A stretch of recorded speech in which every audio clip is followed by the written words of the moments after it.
And what we're looking for are those experiences that you feel really prepared you for this role. What comes to mind? Yes, there's two things that comes to mind. One is I have the opportunity to work in organization different sizes. I have done pre-revenue startup and also work at a multinational public company with over 10 billion in revenue. So that really give me a perspective. What does it take to be scrappy and what does it take to scale big? So those are very important learning that I have accumulated over the journey. So number two is doing a whole lot of M&A from both buy and sell side. So from the buy, maybe I'll start from the buy side first, right?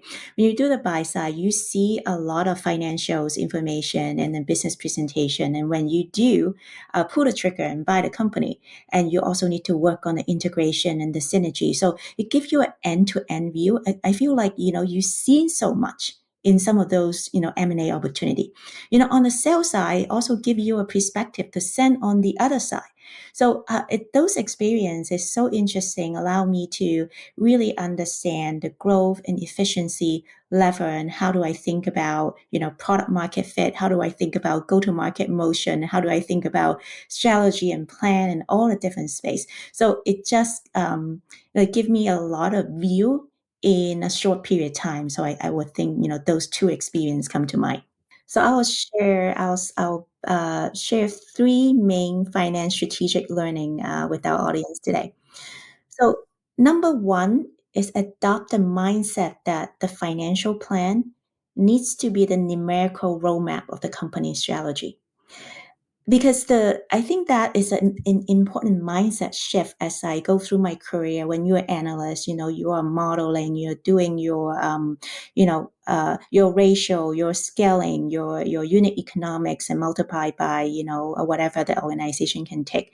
But until you really take on the mindset, it really is the numerical roadmap of the company's strategy. Then you are thinking from both big picture and connecting with detail. I think that is one of the mindset that how to make finance more strategic, and it's important mindset when because you're building the company's long range plan, you are building the company's annual operating budget, and how do you make sure those become the numerical roadmap that actually get the company to its strategic goal. So that's one of the learning that I have condensed down to a learning that I live by today and I share with my team.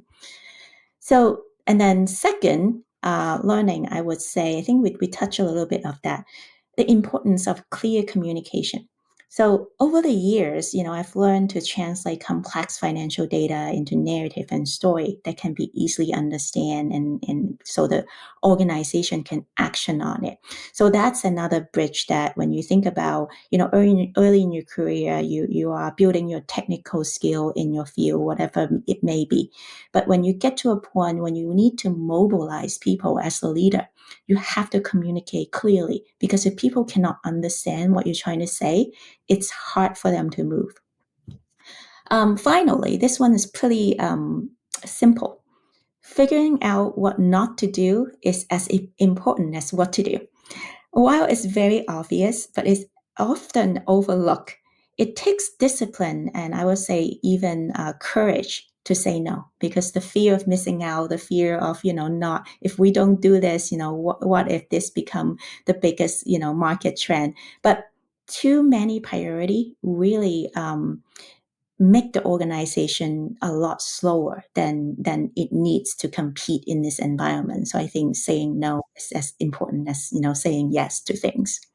We are up to our final question where we're going to ask you to look forward finally. And we'd like to know what your priorities are over the next 12 months as CFO of LogicMonitor. Embrace AI, both from a product perspective and also internal operation. So again, the team's been great. Our product already have a lot of built-in AI and ML capability. We are just, a few weeks away from launching our Copilot. Today, our AI can, turn our reactive action into proactive, but we are just weeks away from, getting predictive. I'm very excited about that. On the operations side, we're also, making AI part of every part of the organization, from using AI to analyze, customer call, for code assist to, make our software to, the back office generating legal contract and, looking at financial data in a more strategic way, in a much quicker than we are able to today.